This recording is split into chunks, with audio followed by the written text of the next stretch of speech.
Hello everyone, welcome back to My Stage, Your Platform. I am Susie Q and I thank you for joining me today. Today is going to be about the history behind the Old Penn Station, the current Penn Station, the Grand Central Terminal, and the Moynihan Trainhall.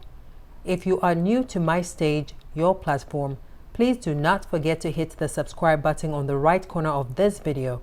It is free and you will also be notified of future videos. And with that said, please let's begin, shall we?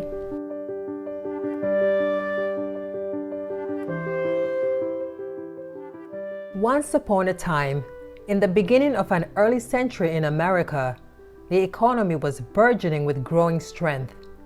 It was a zestful and an exuberant time full of enormous accomplishments, with Teddy Roosevelt, the perfect personification of an energized America, sent the Great White Fleet to influence and impress the world. New York City was rapidly growing and going through a complete transformation. The L train now reached new and different geographical areas. Automobiles soon flooded city streets, challenging horses and carriages. Skyscrapers were ubiquitous as the city developed and continued to move uptown.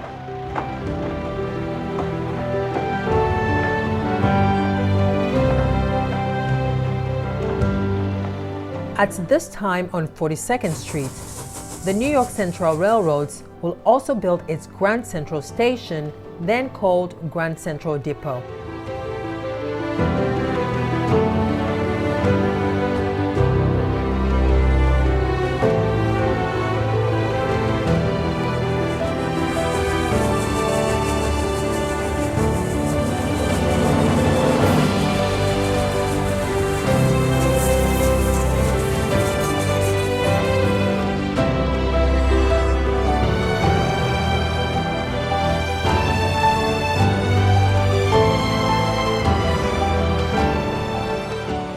Among the growing characteristics of a luxuriant American life representing the great strength and hope of a country entering into a new century was its railroads. Early in the 1900s, Americans traveled around the United States over a railroad system running over 37,000 locomotives on almost 200,000 miles of track. And all around the country, from big cities to small cities, no other industry dominated American life like the railroad.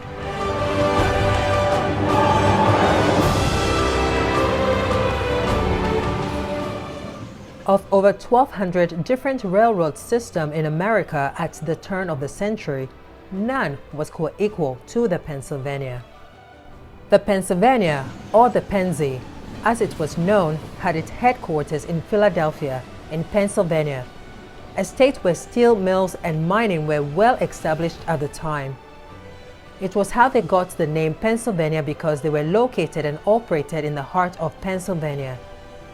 They were not only the richest railroad company among other railroads, but they were the leader in technology and operating practices. Although other lines like the Union and the Southern Pacific had more tracks, the Pennsy controlled and served a more profitable route system with more passengers and shipments than any other railroad, and were simply just too powerful. But as powerful as they were, one vital issue remained. They did not have a direct link into New York City and needed to find a solution if they were to grow and to compete. I watch my generation. It's so evident this world will soon be gone. Up until the early 20th century, Pennsylvania Railroad terminated on the western side of the Hudson River, locally known as the North River.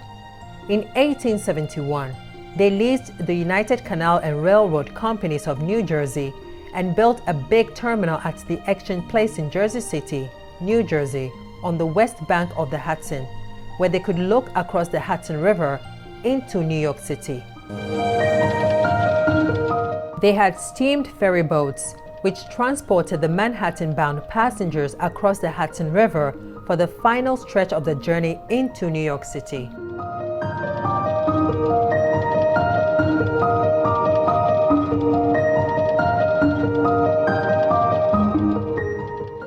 Their rival, the New York Central Railroad's line, run by the Vanderbilts, transported passengers from the Hudson Valley in the city's north.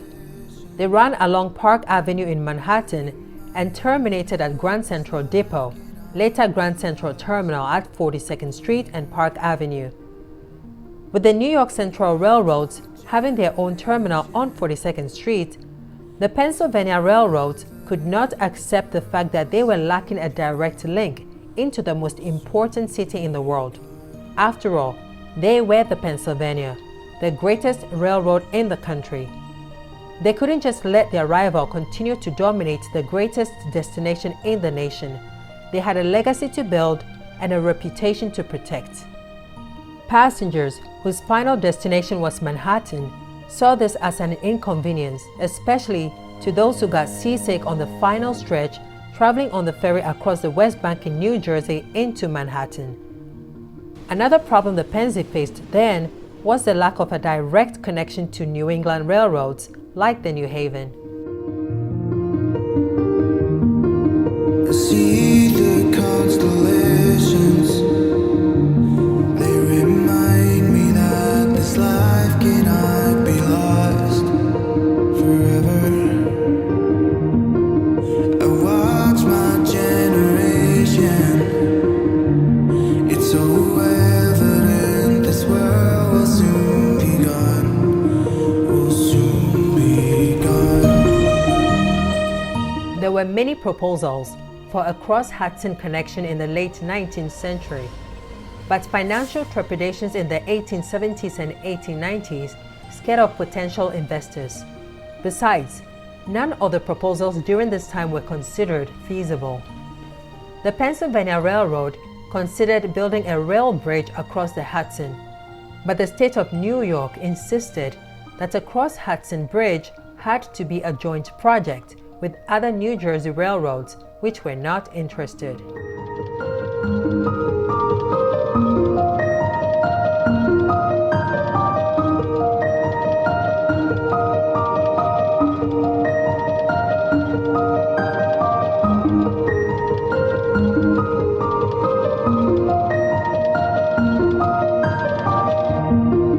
I see the constellations. They remind me that this life cannot be lost forever. I watch my generation. It's so evident this world will soon be gone. Will soon be gone. The alternative was to build a tunnel under the river, but steam locomotives could not use such a tunnel because of the accumulation of pollution in a closed space.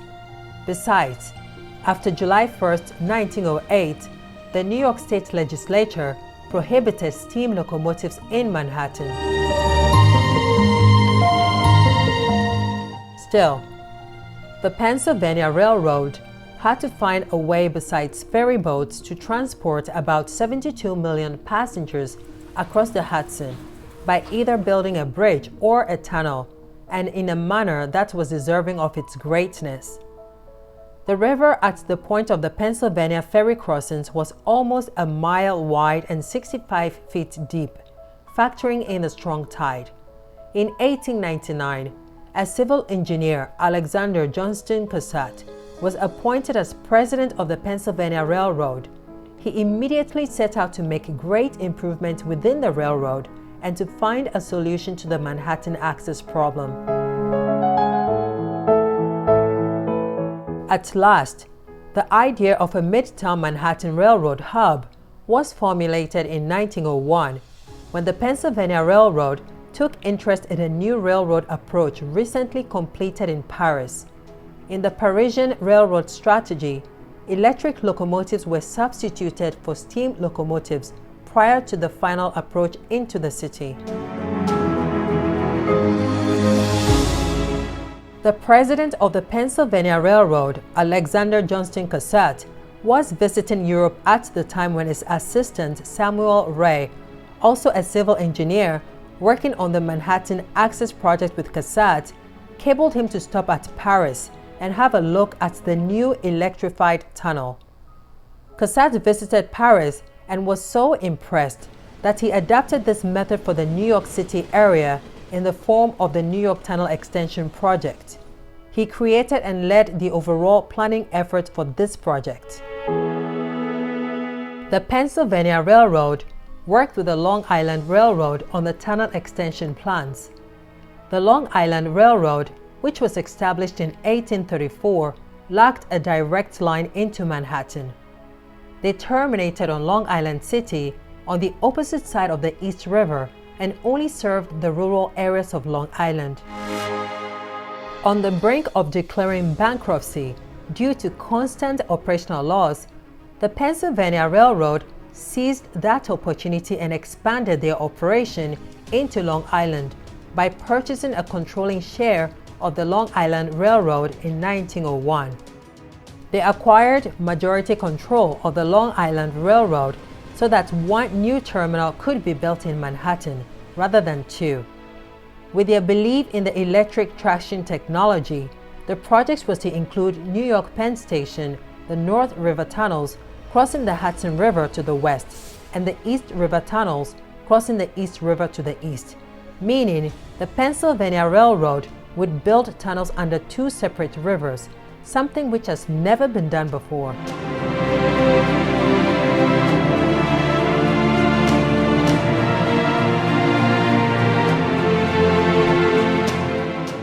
In June 1901, the original plan for the terminal was published. It called for the construction of a bridge across the Hudson River between 45th and 50th Streets in Manhattan, as well as two closely spaced terminals for the Long Island Railroad and the Pennsylvania Railroad. This will allow passengers to travel between Long Island and New Jersey without having to switch trains. In December 1901, the plans were modified so that the Pennsylvania Railroad would construct the North River tunnels under the Hudson River instead of a bridge over it. The Pennsylvania Railroad cited cost and land value as a reason for constructing a tunnel rather than a bridge, since the cost of a tunnel would be 1/3 of that of a bridge.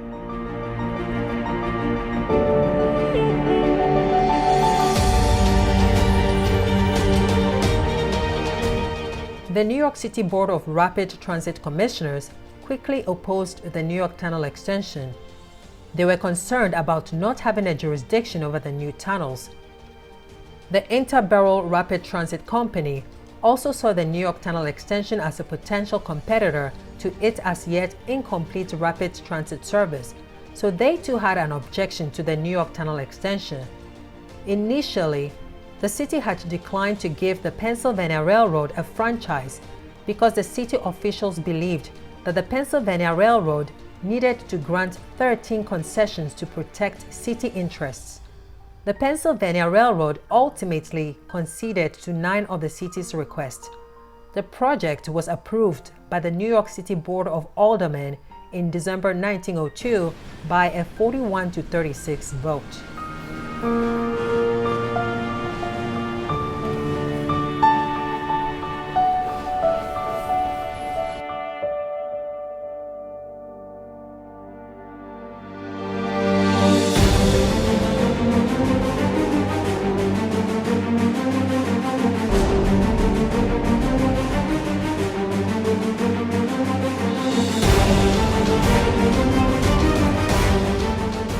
The North and East River tunnels would be built under their respective rivers, and the Pennsylvania Railroad and Long Island Railroad lines would converge at what would become New York Penn Station, an immense passenger station on the east side of 8th Avenue between 31st and 33rd Streets in Manhattan, a precocious engineering success in history. The project was expected to cost over $100 million, the equivalent of about $2.6 billion today.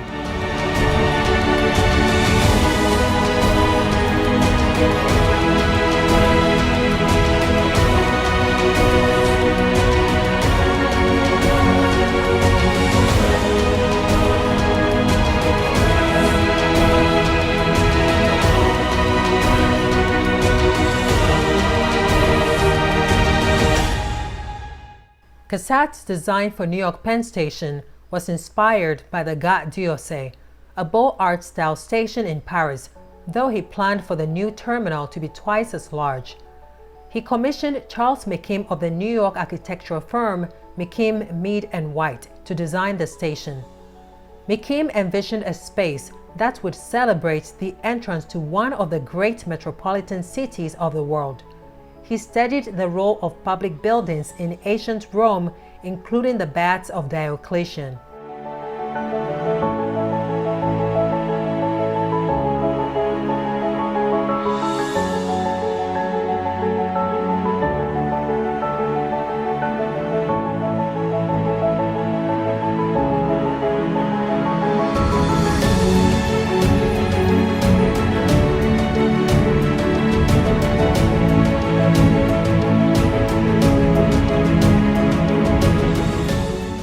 Cassatt and McKim collaborated closely to define the structure of the station. Their original plan called for a structure measuring 1,500 feet long by 500 feet wide, with 3 floors open to passengers and 25 tracks.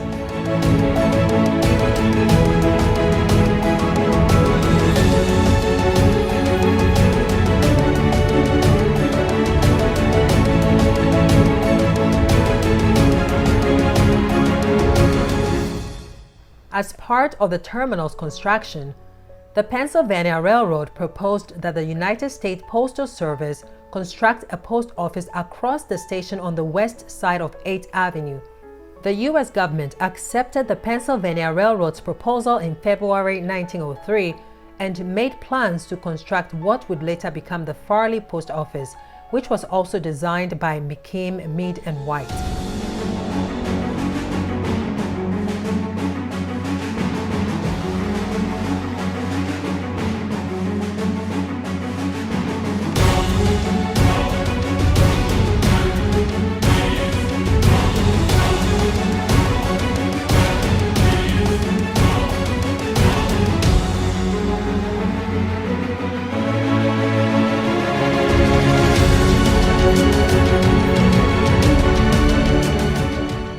In addition to the tunnels, the Pennsylvania Railroad also built a train storage yard in Queens, east of Penn Station, to be used by both the Pennsylvania Railroad trains from the west and Long Island Railroad trains from the east.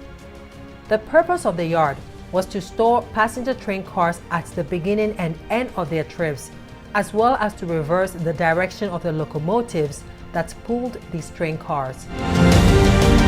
The construction of the Pennsylvania Railroad route through Manhattan will be in 3 sections: the tunnel section between the Hudson and the East Rivers, the subsurface train with the ornate terminal building and adjacent yards, and the looping railway that would cut through the suburbs of Queens across to Randall's Island and Hellgate, and then into the Bronx before continuing north towards the New Haven and Boston.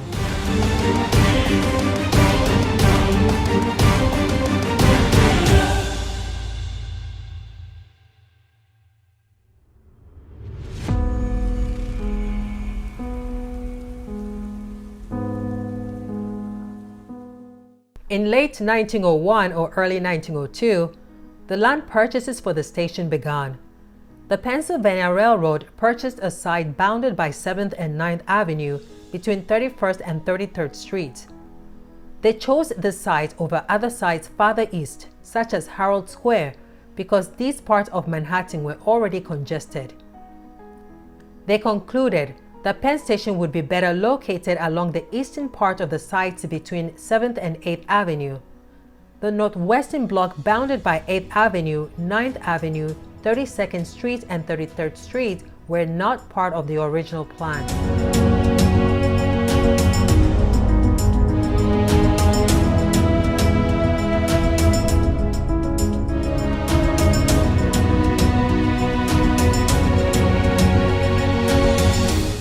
In June 1903, the destruction of the 17 city-owned buildings on the terminal's future sites began.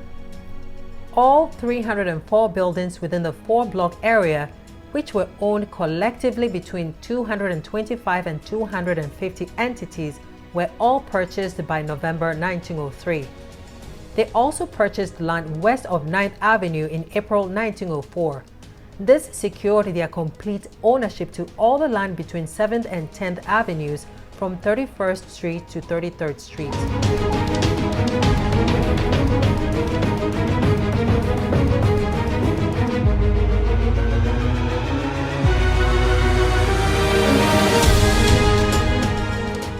The land would allow the Pennsylvania Railroad to build extra railroad switches for the tracks around Penn Station. The Pennsylvania Railroad also purchased land along the north side of the future station between 33rd and 34th Streets to create a pedestrian walkway leading directly to 34th Street. In 1908, the properties between 33rd and 34th Streets purchased by the Pennsylvania Railroad were transferred to their ownership. Clearing the sites meant displacing thousands of residents from the largely African-American community in what was once known as the Tenderloin District in Manhattan. In June 1904, a $5 million contract to excavate the site was awarded, marking the beginning of the actual construction process. Altogether, about 500 buildings had to be demolished to make way for the station. As the excavation proceeded, the federal government was still undecided as to whether or not to build a post office next to the Pennsylvania Railroad station, who planned to turn over the air rights of the blocks between 8th and 9th Avenues to the federal government once excavations were completed. However, they would still own the land below the post office. This resulted in some Congress members opposing to the post office plan, as they believed that the government would only own a chunk of space in the air above the tracks.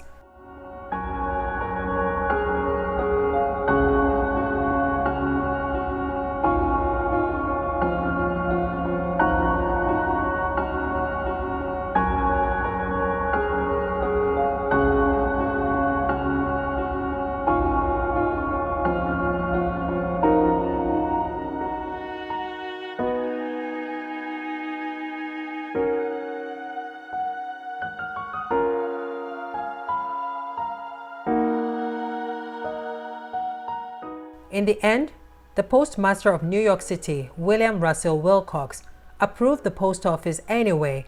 In 1908, the architectural firm of McKim, Mead & White, which had designed Penn Station, was selected to design the post office.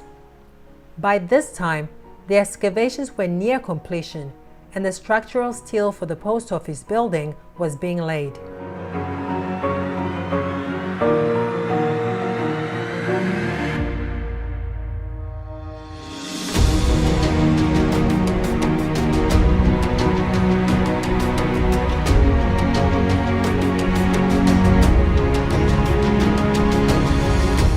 Also in June 1906, the New York, New Haven, and Hartford Railroad applied for and received a franchise to operate trains from the northeastern suburbs of New York City to New York Penn Station.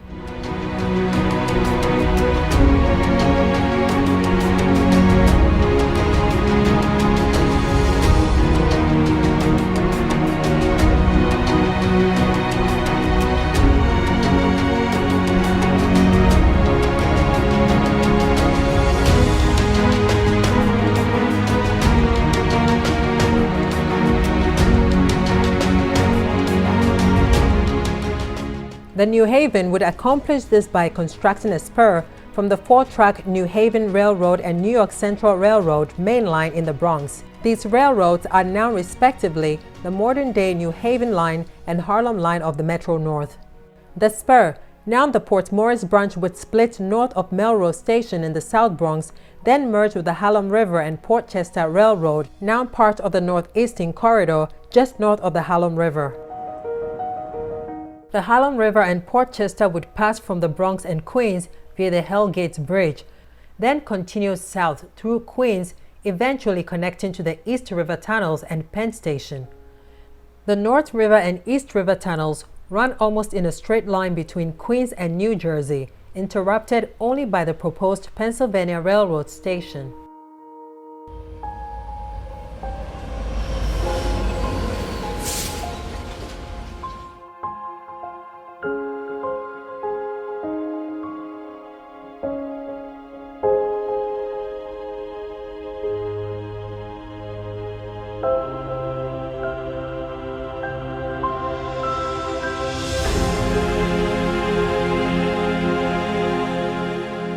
2 tunnels would go under the Hudson and 4 under the East River.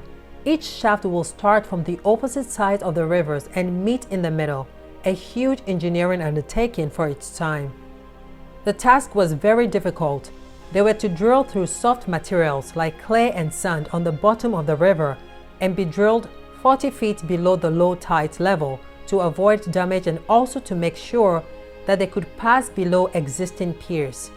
Each single track tunnel was to be formed of a cast iron shell with an outside diameter of 23 feet. The shell was made from a series of 2-foot wide rings bolted together. The cast iron shell will be lined on the inside by 2 feet of concrete. Since the tunnels will be drilled in soft silt, they would use a driven shield tunnel system. The shield, which is only slightly larger than the diameter of the tunnel, would be hydraulically pushed through the muck. The 200-ton shield would be all that stood between the workers and the river bottom. 7 doors in the shield allowed workers to scoop out debris. Then a large hydraulic arm lifted a section of the ring into place for bolting. In the beginning, it took about 5 to 6 hours to install one ring, which advanced the tunnel about 2.5 feet. But by the time the work was in full progress, it would only take about 30 minutes to put up a ring. Another challenge the workers faced was the pressure. In order to keep the river out of the tunnel, compressed air had to be forced into an airlock to build up pressure in the tunneling area. Workers coming out of these high-pressure areas too quickly faced the agony of caisson disease, later known as the bends. There was a lot of danger involved in building these tunnels. On the Hudson River tunnels, they had a few blowouts where the compressed air would find a weak spot in the material and the river and blow out through that up into the river. And there was a great danger whenever that happened because the water could get into the tunnel and drown all the workers there.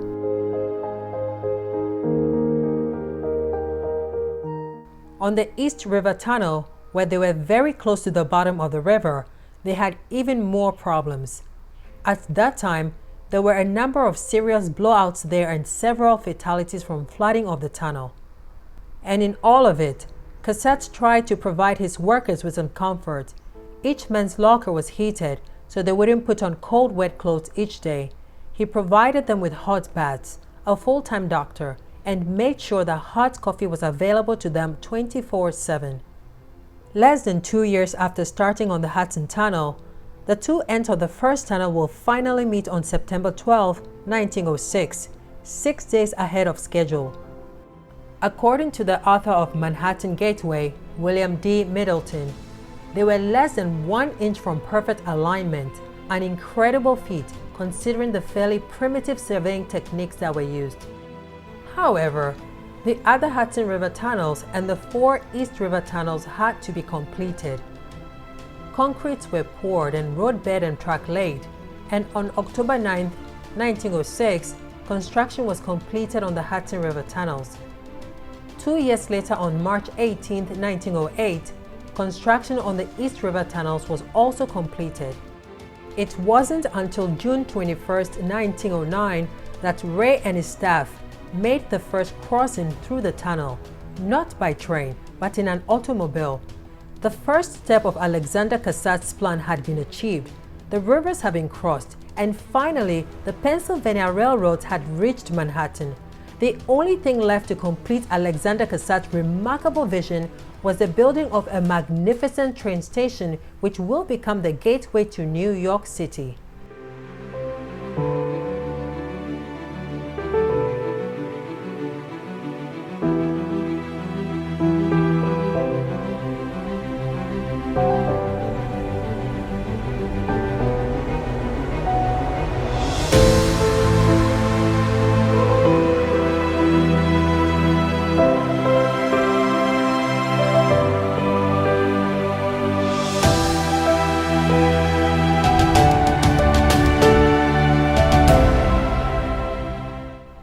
With the completion of the tunnels, construction also progressed on Penn Station during this time. Workers began laying the stonework for the station in June 1908. 13 months later, they finally completed it.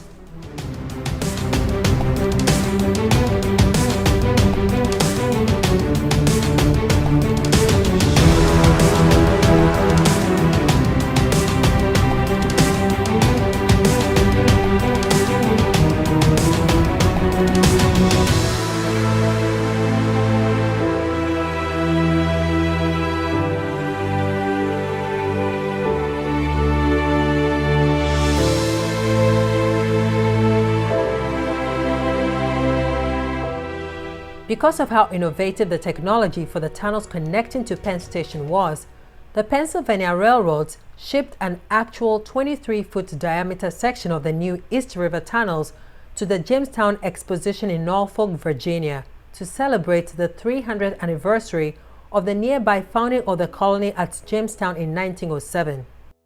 The same tube, with an inscription indicating that it had been displayed at the exposition, was later installed underwater and remains in use.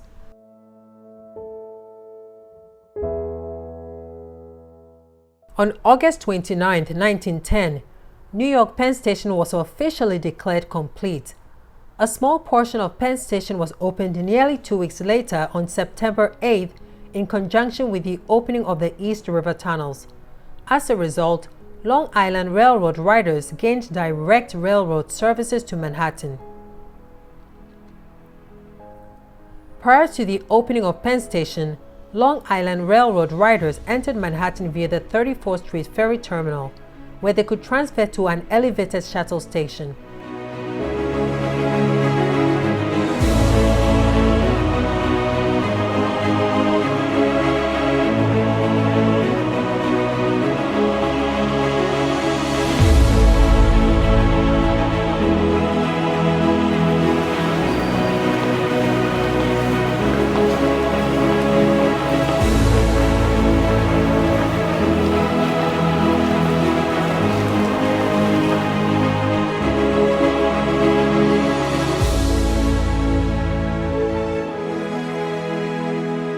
The rest of the station opened on November 27, 1910. 100,000 people visited the station during its first day of full service, excluding the 25,000 commuters and intercity riders. With the station's full opening, the Pennsylvania Railroad became the only railroad to enter New York City from the south. The total project cost to the Pennsylvania Railroad for the station and associated tunnels was $114 million, the equivalent of about $3 billion today. Sadly, Alexander Cassatt and Charles McKim both died in 1906 and would not see their dream station come to life.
architecture of the Pennsylvania Railroad Station was so remarkable and sophisticated.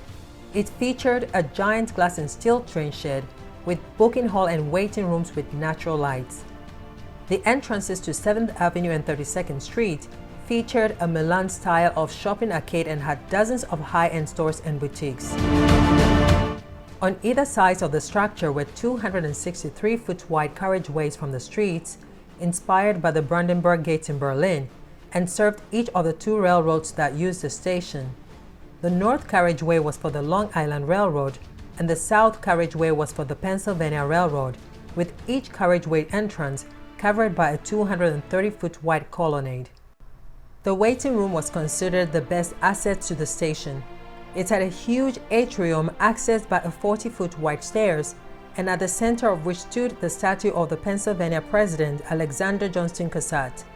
Later in 1920, a statue of Samuel Ray, who later became the president of the Pennsylvania Railroad, would be tributed directly across from Cassatt. Also in January 1919, the station was presented with its own dedicated hotel called the Hotel Pennsylvania, located on the other side of 7th Avenue. The hotel had 2,200 rooms and was also designed by the architectural firm of McKim, Mead & White. It was one of New York City's famous hotels until its closing in 2020. Alexander Johnstoncassatt's statue would later be moved to the Railroad Museum of Pennsylvania after the station's demolition. The inscription below it read, "Alexander Johnstoncassatt, President of the Pennsylvania Railroad from 1899 to 1906, whose foresight, courage, and ability achieved the extension of the Pennsylvania Railroad system into New York City." It was designed by Adolph Alexander Weinman.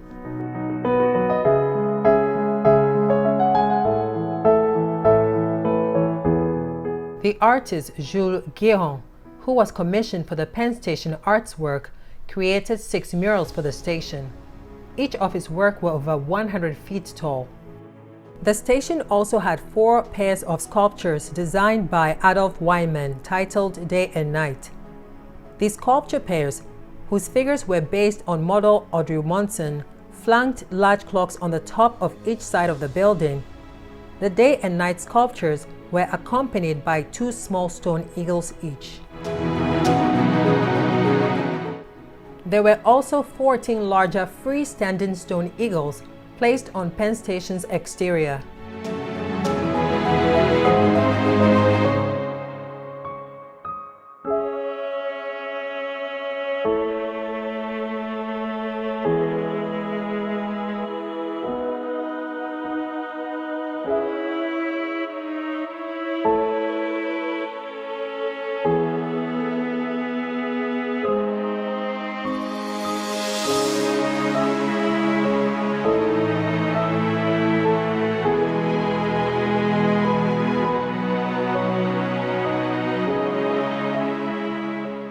Penn Station had a capacity of 144 trains per hour on 21 tracks and 11 platforms when it first opened. There were 1,000 trains scheduled every weekday at the beginning of operations. 600 of them were Long Island Railroad trains, and the other 400 were the Pennsylvania Railroad trains. The commuting times of the Long Island Railroad riders were cut by up to a half hour. Pennsylvania Railroad would soon add another 51 trains to its daily schedule due to the busy nature of the station at the time.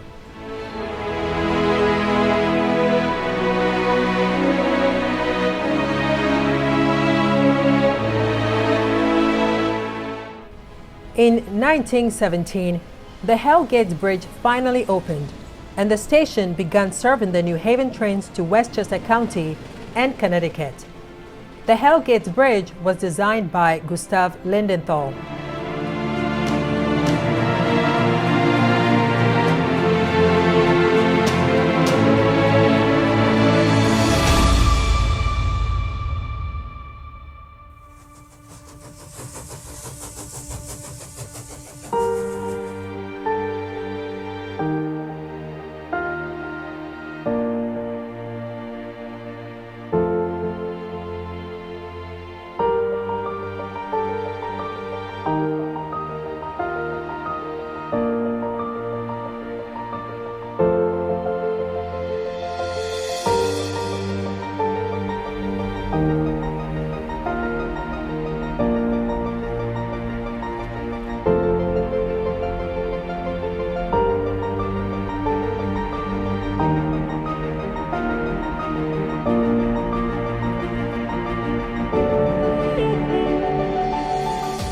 Although the humongous space provided when you first entered the main concourse was known as the main waiting room, there were no seats available. Men and women had a separate waiting area. The Pennsylvania Railroad Station was such a beautiful edifice that before even stepping foot on the train, your mind took a journey of its own. The station's waiting areas also had services like a barber shop and a salon, and the whole atmosphere was simply heightened by a sense of luxury. The space provided for the train announcer who announces the departure of trains was so evocative and a great touch to the general traveling experience. The station was very modern in technology for its time. It had elevators, ramps, escalators, a conveyor belt for the mail, and baggages were delivered to and from trains on a special subway. It was a large underground electrified station, the first to be done in this country. Its inviting and intriguing luxury made the station more successful each year.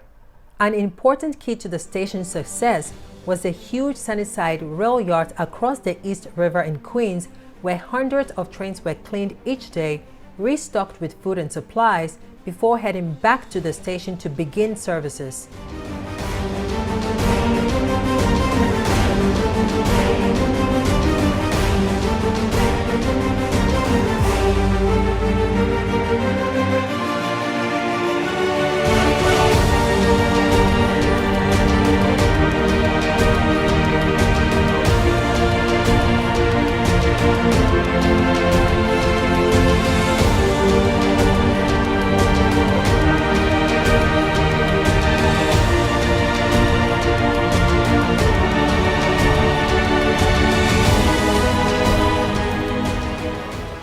During half a century of operation, many intercity passenger trains arrived and departed daily to Chicago and St. Louis, where passengers could make connections to other railroads. One of the main reasons for the New York Tunnel Extension project was to be able to open the city up to the suburbs, and within 10 years of operating, 2/3 of the daily passengers coming through the Penn Station were commuters. The station puts the Pennsylvania Railroad at a comparative advantage to its competitors, offering services to the west and south.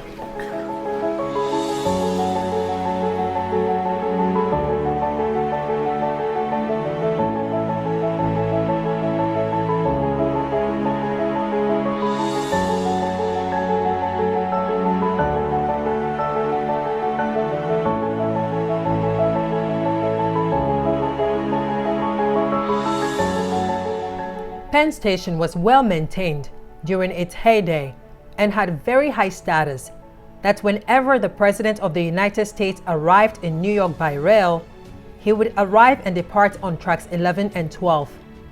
Royalty and leaders of other countries also traveled via Penn Station. Alterations and changes, such as the expansion of the Long Island Railroad Concourse waiting room, amenities and platforms were made to increase its capacity. Electrification of Penn Station was initiated on the third rail, with Pennsylvania Railroad running electric-powered commuter trains from Trenton via Newark, starting in 1933, and before then in 1930 to Washington, D.C., when the electrification of its main line was extended to D.C. By 1935, Penn Station had served over 1 billion passengers.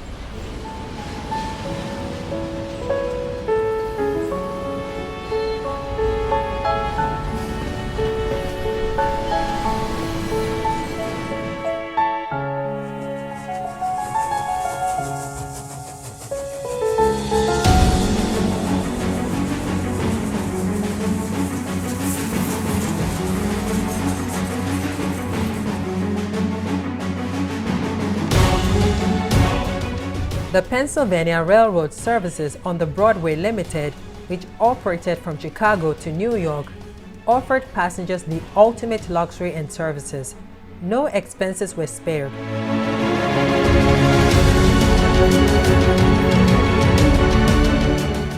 Passengers were offered the best. There were fine dining, sleeping beds, fresh flowers and linen, best champagne always on ice, a barber, a stenographer, and even a piano player on the lounge.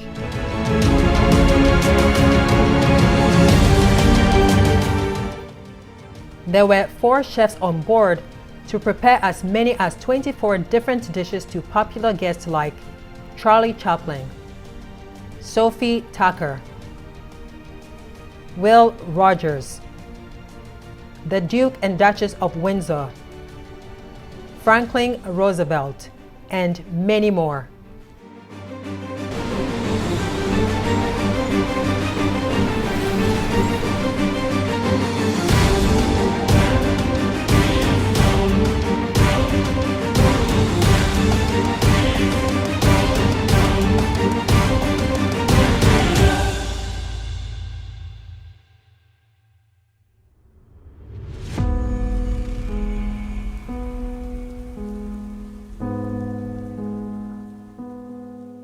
All aboard!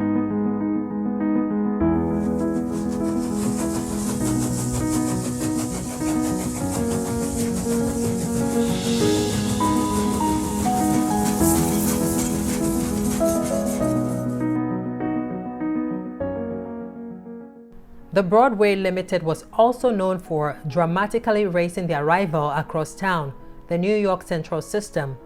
Both of these special trains left Chicago daily at the same time at Englewood, Illinois, and raced side by side for about 6 miles, providing an intriguing and an exciting quest for passengers aboard.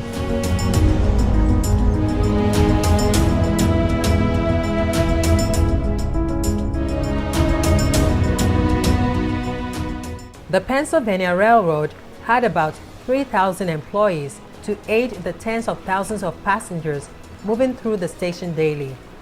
These employees included 335 redcaps who assisted passengers with bags, 76 clerks who sold tickets, 20 operators to answer the 700-plus phone calls which came in every hour, 400 cooks, waiters and waitresses to cook and serve an estimate of 5,000 meals every day. About 32 police officers patrolled the station, and during Christmas season, an organ played music in open air to entertain passengers with Christmas carols.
In 1935, a Greyhound Line's bus terminal was built to the north of Penn Station, facing 34th Street.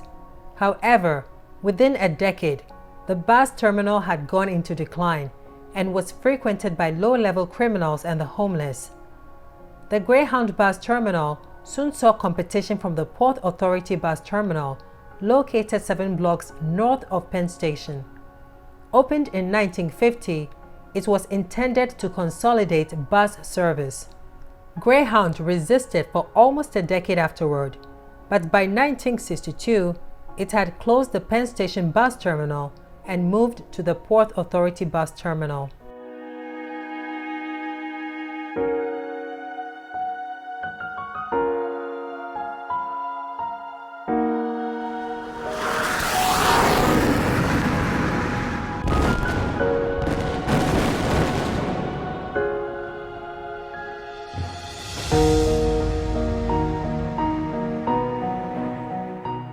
The Pennsylvania Railroad Station was the busiest during World War II.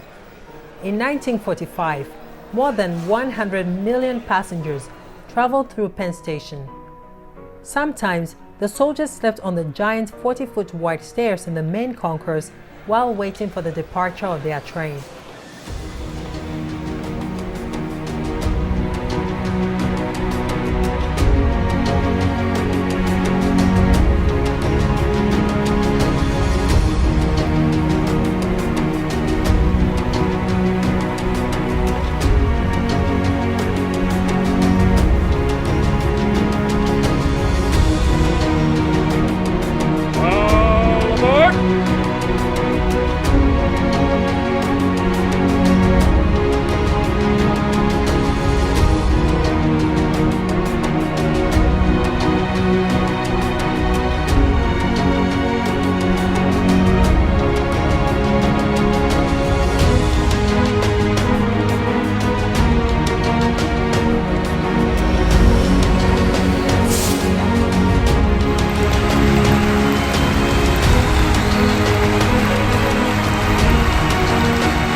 After the Second World War, the station expected to keep up with a busy momentum, but its decline came soon afterwards with the beginning of the jet age and the construction of the interstate highway system.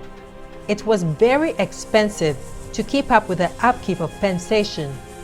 By the 1950s, its ornate pink granite exterior had become coated with grime.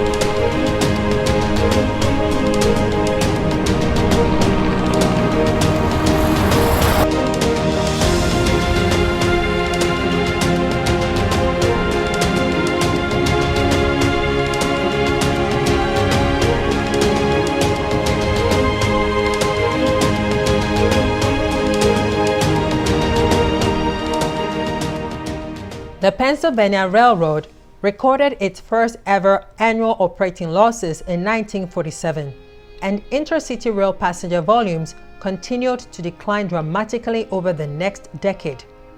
A renovation in the late 1950s covered some of the grand columns with plastic and blocked off the spacious central hallway with a clamshell, a new ticket office designed by Lester C. Tichy. Architectural critic Louis Mumford wrote in the New York Times in 1958 that nothing further that could be done to the station could damage it.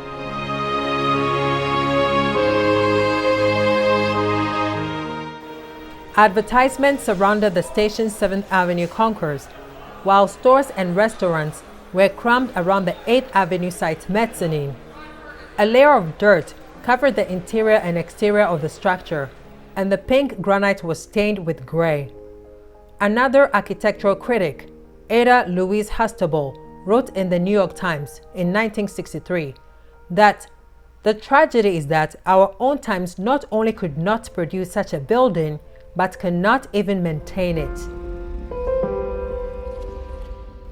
In 1954, the Pennsylvania Railroad optioned the air rights of New York Penn Station to real estate developer William Zeckendorf.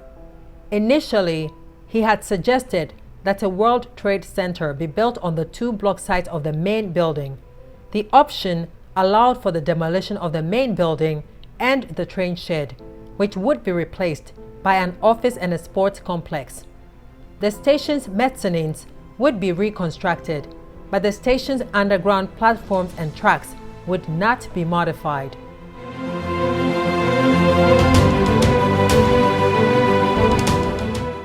In 1962, Irvin M. Felt, the president of Graham Page, the company that purchased the air rights to Penn Station, announced plans for the new Madison Square Garden complex, a 28-story hotel and a 34-story office building, which are now part of Penn Plaza, would be built on the eastern side of the block facing 7th Avenue.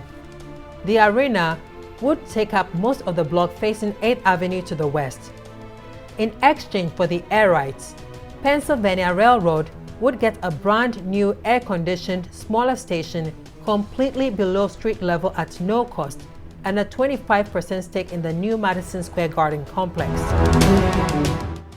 One argument made in favor of the Old Penn Station's demolition at the time was that the cost of maintaining the structure had become very excessively high.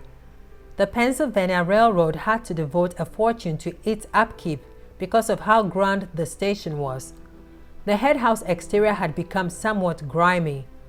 Those who were opposed to the demolition considered whether it made sense to preserve a building which was intended to be a cost-effective and a functional piece of the city's infrastructure simply as a monument to the past. As a New York Times editorial critical of the demolition noted at the time, "Any city gets what it wants, is willing to pay for, and ultimately deserves."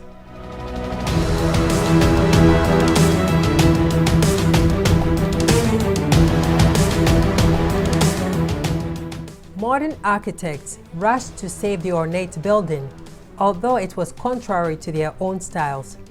They called the station a treasure and chanted at rallies, "Don't amputate, renovate." But despite the controversy generated over the demolition, Felt stated that he believed that the gain from the new buildings and sports center would more than offset any aesthetic loss. He elaborated that 50 years from now, when it's time for the Madison Square Garden to be torn down, there will be a new group of architects who will protest.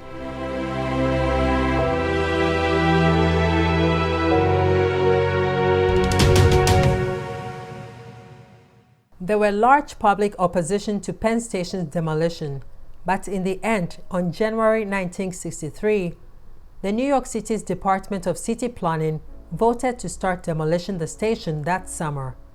Architects protested against the decision, but to no effect.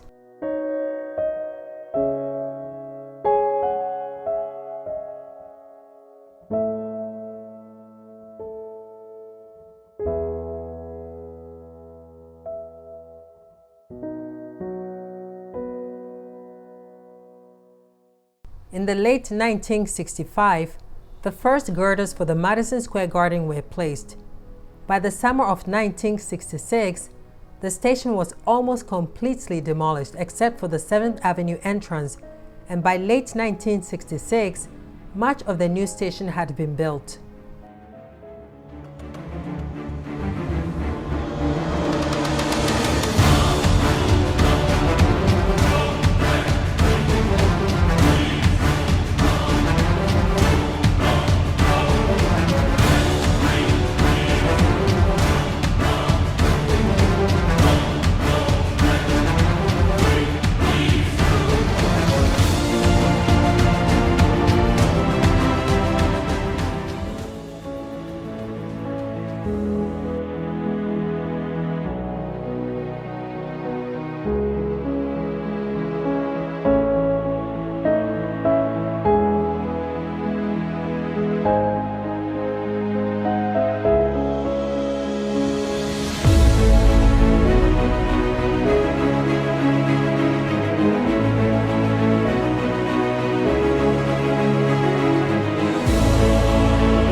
There were 3 new entrances, one from 31st Street and 8th Avenue, another from 33rd Street and 8th Avenue, and the third one was from a driveway running mid-block between 7th and 8th Avenue from 31st to 33rd Streets. Electronic signs were permanently erected, shops were being renovated, new escalators were installed, and platforms that were temporarily closed during renovations were reopened. In 1968, an advertisement depicting architect Charles Lookman's model of the final plan for the Madison Square Garden complex was released.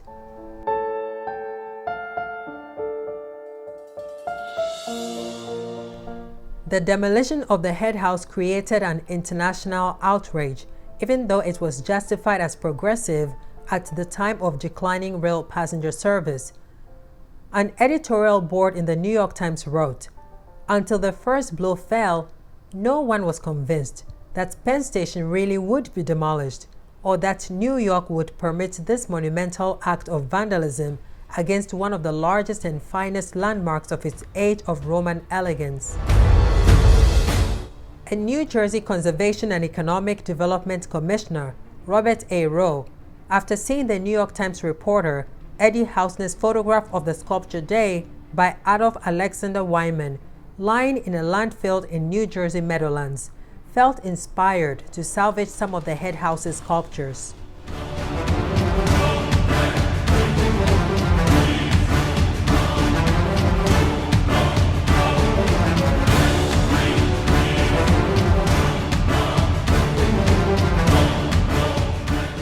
The original head house demolition was cited as a catalyst for the architectural preservation movement in the United States, particularly New York City.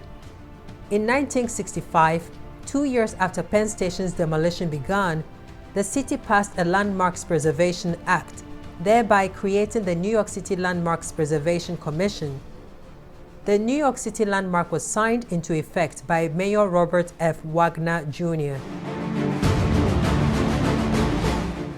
When New York City's other major railroad station, Grand Central Terminal, was proposed for demolition in 1968 by Grand Central's owner, Penn Central, Grand Central Terminal was ultimately preserved by the city's Landmarks Commission, despite an unsuccessful challenge from Penn Central in 1978.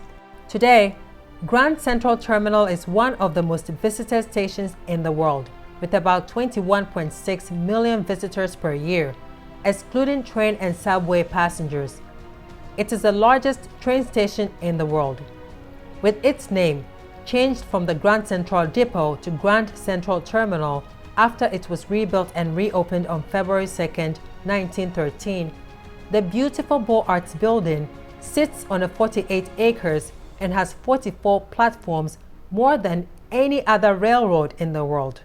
Grand Central Terminal has a massive marble stairway, a 75-foot windows, sky-high Corinthian columns interior and exterior, and acres of smooth Tennessee pink marbled floor, a luxurious surface more often found in lobby of grand banking institutions than public transportation hubs. The floor tiles are the same as what McKean, Mead and White used in their historic buildings like the J.P. Morgan's Library and the James A. Farley Post Office, as well as the Pennsylvania Railroad Station. The architectural firms responsible for the overall design of the Grand Central Terminal are Reed and Stem and Warren and Wetmore, who mainly made cosmetic alterations to the exterior and interior. My favorite part of the building's interior is the sky blue celestial zodiac filled ceiling in the huge cathedral-like main concourse, featuring 12 constellations which are painted in gold leaf plus 2,500 stars. 59 of them are illuminated by LED lights. At night especially, when you gaze at its ceiling, the lights twinkle and gives the illusion of a moving star up in a beautiful midnight sky. Although the zodiac seems to be painted backwards, the founder of Grand Central, Cornelius Vanderbilt, claimed that it was intentionally painted that way to be viewed from a divine perspective, rather than a human one inside his temple to transportation.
There are two more attributes to the Grand Central Terminal Station amongst many. One is the 14-feet diameter giant Tiffany's clock presiding above the south-facing entrance on 42nd Street and Park Avenue. It is automatically calibrated, so you will always be on time. The clock is adorned with 3 statuary Roman gods of transportation watching over the people of New York. In the center stands Mercury, the god of merchants and travelers. On the left is Hercules, the god of strength and travel. On the right is Minerva, the goddess of wisdom and commerce. In choosing these 3 gods for the statue, artist Jules Félix Coutan incorporated all aspects of travel and transportation coupled with artistic grace and beauty. The second attribute is a giant brass clock inside the station's main concourse. The famous phrase, "Meet me at the clock," refers to the clock atop the busy Grand Central information booth. It is estimated to be worth as much as $20 million. It has been featured in many movies and is a great place for a quintessential New York City photo. It has a stunning brass design and 4 opal glass faces, and on top of the clock is a brass acorn, a trademark of the Vanderbilt's family. Grand Central Terminal, like the New York Penn Station, is about trains. But like the Penn Station, it is also about history, fine dining, entertainment, shopping, luxury, and more. It would have been a huge abomination and a big shame to be robbed off of another monumental building with so much history and culture. Grand Central Terminal is a gift to New Yorkers and the world. Thanks to the former First Lady Jackie Kennedy, who was a big advocate in preservation of historic landmarks, and the New York City Landmarks Preservation Commission, Grand Central Terminal survived with many other monumental buildings in New York City, like the brownstone houses and Cathedral of the St. John the Divine. The demolition of the New York Penn Station was a key moment in the preservationist movement.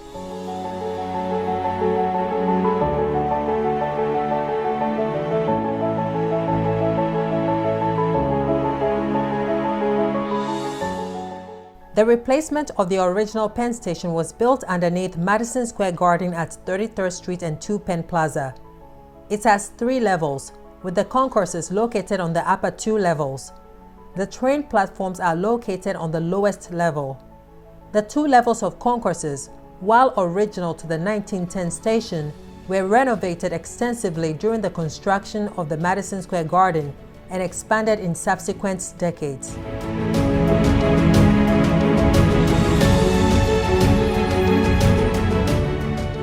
The tracks and platforms are also largely original, except for the newer track connections to the West Side Rail Yard and the Amtrak Empire Corridor, serving Albany and Buffalo.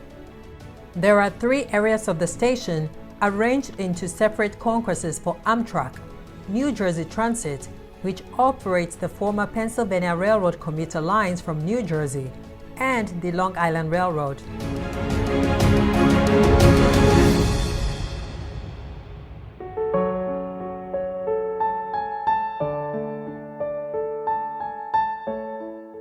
In comparing the new and old Penn stations, Yale architectural historian Vincent Scully once wrote, "One entered the city like a god. One scuttles in now like a rat." In November 2007, the New York Times editorial supporting the development of an enlarged railroad terminal said that Amtrak's beleaguered customers now scurry through underground rooms bereft of light or character. Since the 1960s, Penn Station has undergone many improvements, but the station is still criticized as a low-ceilinged catacomb, lacking charm especially when compared to the larger and more ornate Grand Central Terminal. Times Transit reporter Michael M. Grimbaum wrote that Penn Station was the ugly stepchild of the city's 2 great rail terminals. Michael Kimmelman also wrote in 2019 that while downsizing Penn Station and moving it underground may have made a modicum of sense at the time, in hindsight, it was a sign that New York was disdainful of its glorified architectural past. He also claimed that the remodeled station is not commensurate with its status as the main rail gateway to New York.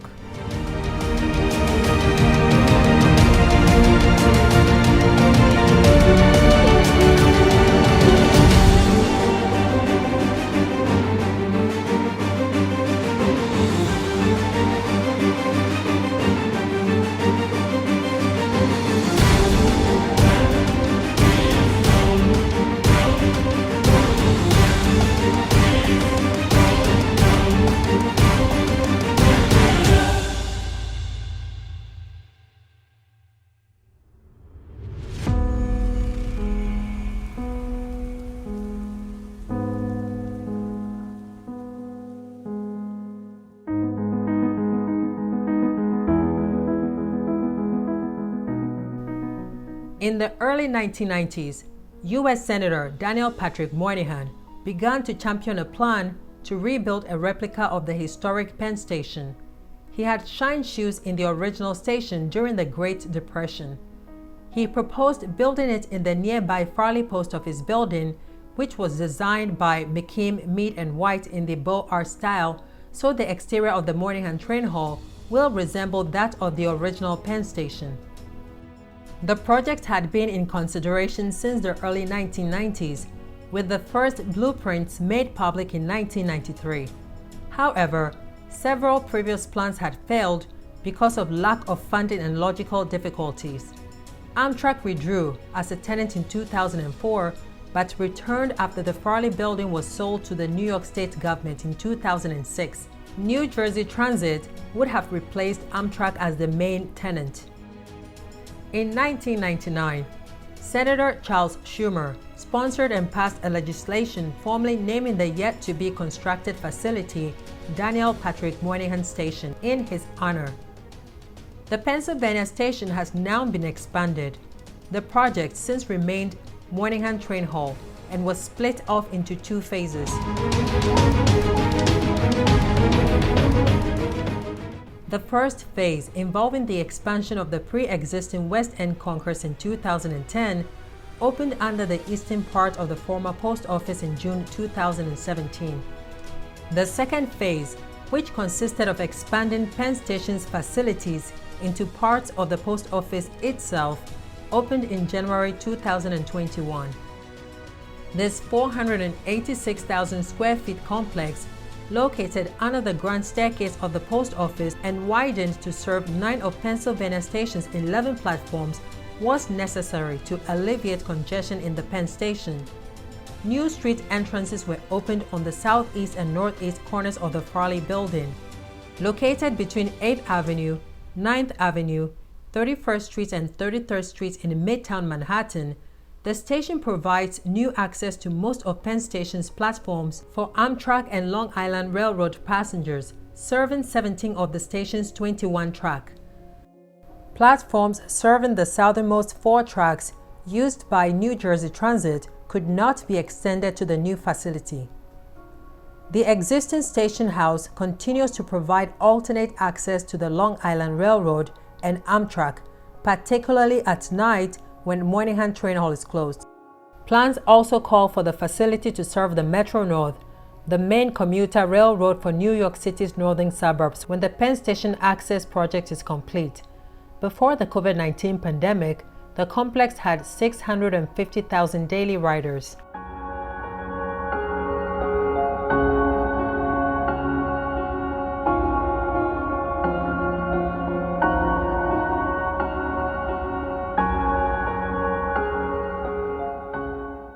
The new complex is designed by Skidmore, Owings & Merrill.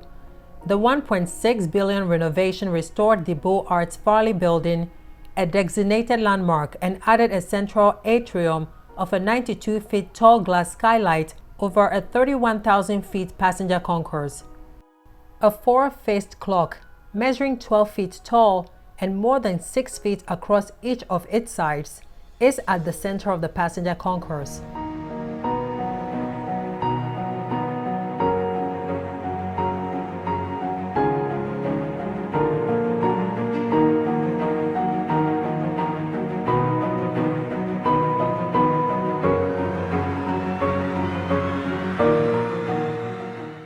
The hall is decorated with 3 permanent artworks.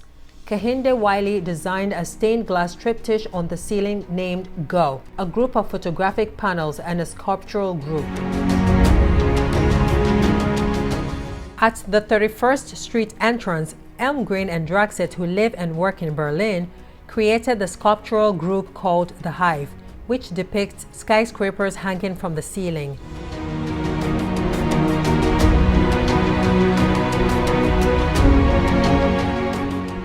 Along an 80-foot stretch of wall, Stan Douglas's photographic panel, Penn Station's Half-Century, depicts passengers of the original Penn Station.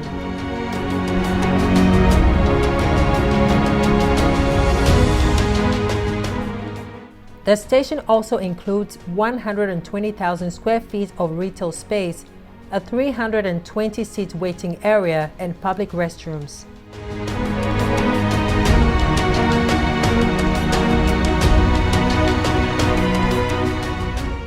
The Moynihan Train Hall contains passenger facilities for Amtrak, its primary tenant. These include a ticketing and baggage area, a waiting lounge, conference spaces, and a balcony 20 feet above the hall.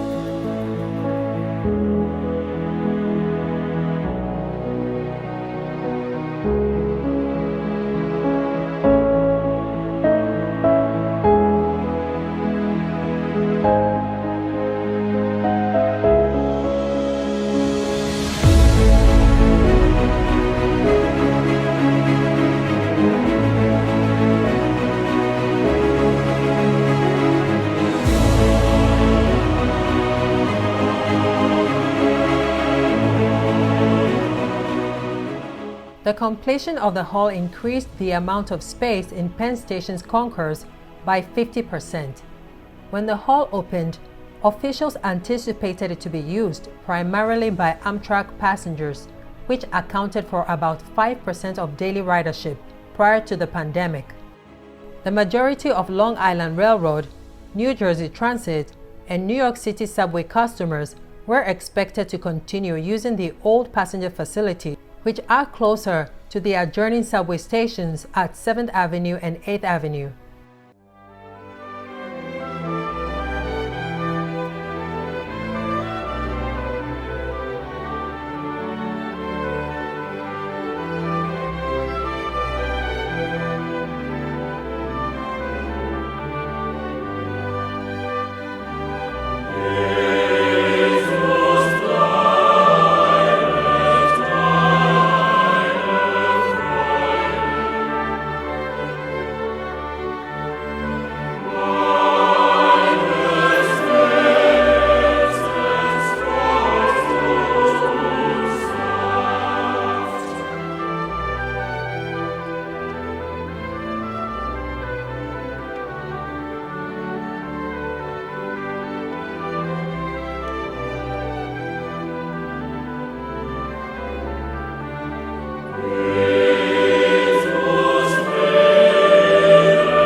Following the demolition of the original Penn Station, many of its architectural elements were lost or buried in the New Jersey Meadowlands.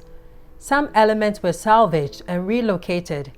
Additional architectural elements remain in the present-day station. Some were covered over, while others remained visible throughout the current station. Of the 22 eagle sculptures around the station's exterior, the locations of all 14 larger freestanding eagles are known. 3 remain in New York City, 2 at Penn Plaza, along 7th Avenue flanking the main entrance, and 1 at Cooper Union, Adolph Wyman's alma mater. Cooper Union's eagle had been located in the courtyard of Albert Nurkin School of Engineering at 51 Astor Place, but was relocated in the summer of 2009, along with the engineering school, to a new academic building at 41 Cooper Square. This eagle is no longer visible from the street, as it is located on the building's roof.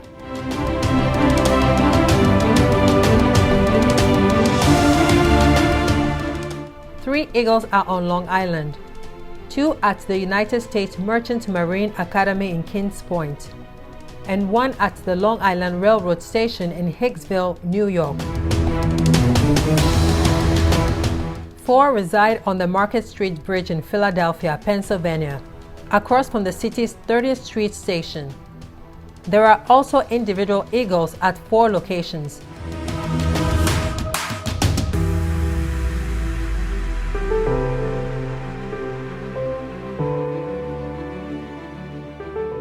One is positioned near the end zone at the football field of Hampden-Sydney College near Farmville, Virginia. Another is located on the grounds of the National Zoo in Washington, D.C.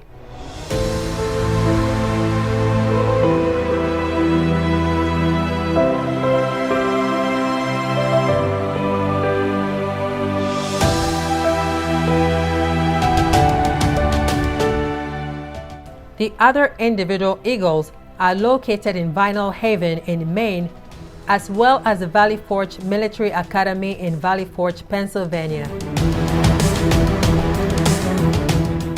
Of the 8 smaller eagles which surrounded the 4 day and night sculptures, 4 are accounted for. 2 are located at the entrance of Skylands in Ringwood, New Jersey. The other 2 are part of the Eagle Scout Memorial Fountain in Kansas City, Missouri.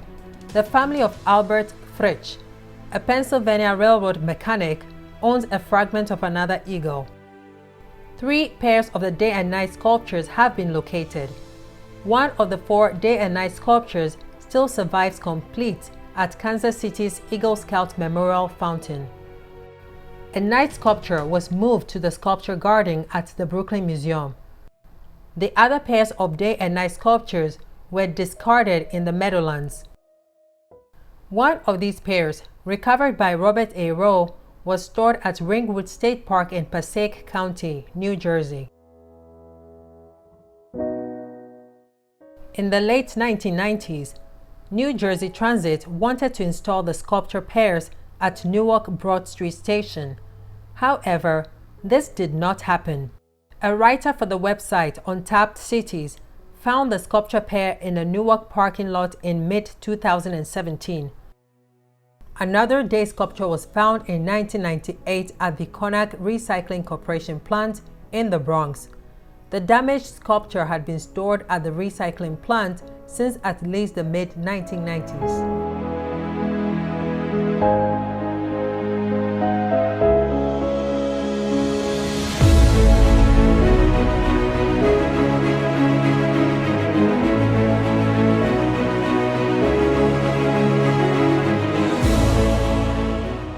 The Brooklyn Museum also owns part of one of the station's ionic columns as well as some plaques from the station.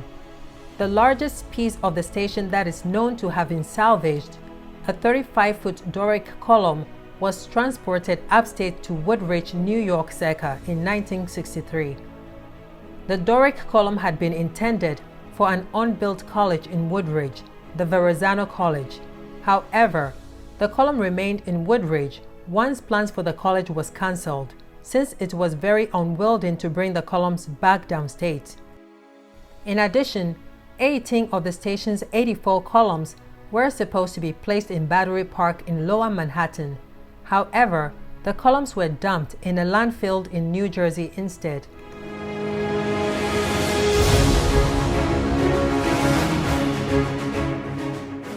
The statue of Samuel Ray still exists and is located outside the modern Penn Station entrance on 7th Avenue. Other small architectural details remain in the station. Some of the original staircases to platform level with brass and iron handrails still exist, though others have been replaced with escalators. The original cast iron partition that separates the Long Island Railroad waiting area on the lower concourse was uncovered during renovations in 1994. Original granite became exposed every so often in heavy trafficked corridor where modern flooring has worn, and the modern waiting areas and ticket booths occupy roughly the same spaces as the original 1910 configuration. Vestiges of the northern entrance carriageway also exist.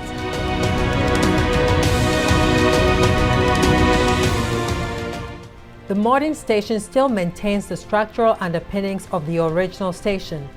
From platform level, glass vault light can still be seen embedded within the ceiling that once let light pass through the concourse from the glass ceilings of the original train shed.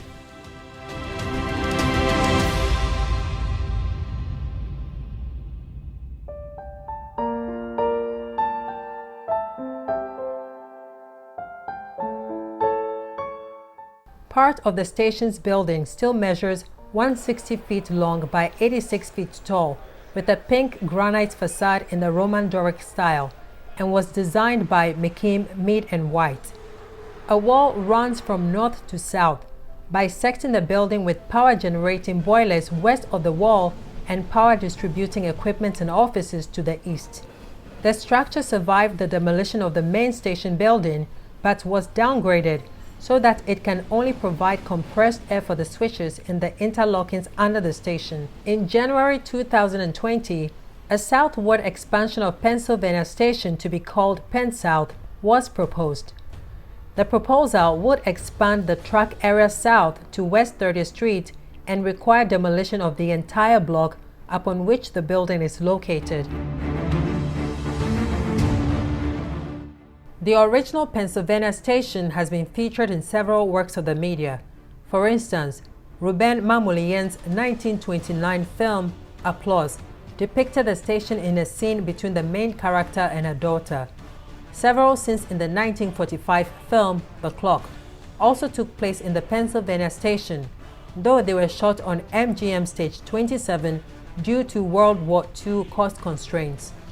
By contrast, the 1951 Alfred Hitchcock film Strangers on a Train, which has a chase scene in Pennsylvania Station, was filmed on site. The glass concourse is also known for the opening and ending scene of Stanley Kubrick's 1955 noir film Killer's Kiss.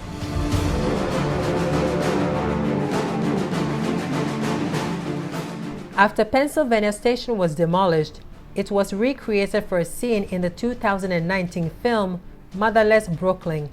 Visual effects were combined with an actual set and actors in period costume, although the version shown reflects its more pristine image in the 1920s and 1930s rather than its more dilapidated condition by the films in the 1957 settings.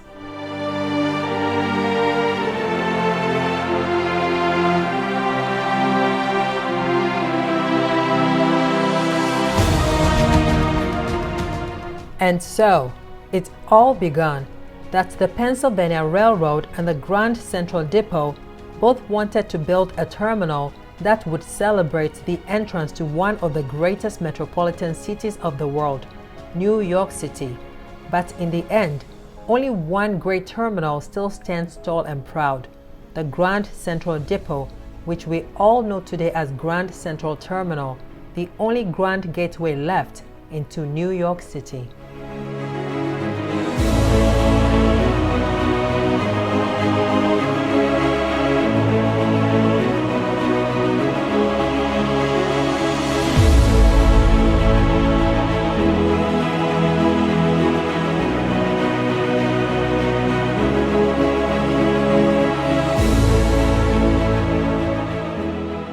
I would like to thank all the above creditors and everyone else whose work made it possible to put together this all-in-one enriching inherited history and documentary of the major railroad systems in New York City, the greatest city in the world. Thank you all for watching. I hope that you enjoyed the video, and if you did, please don't forget to click the like button below. Leave any questions and comments below the comment section. Until next time, be safe and smart out there. Cheers!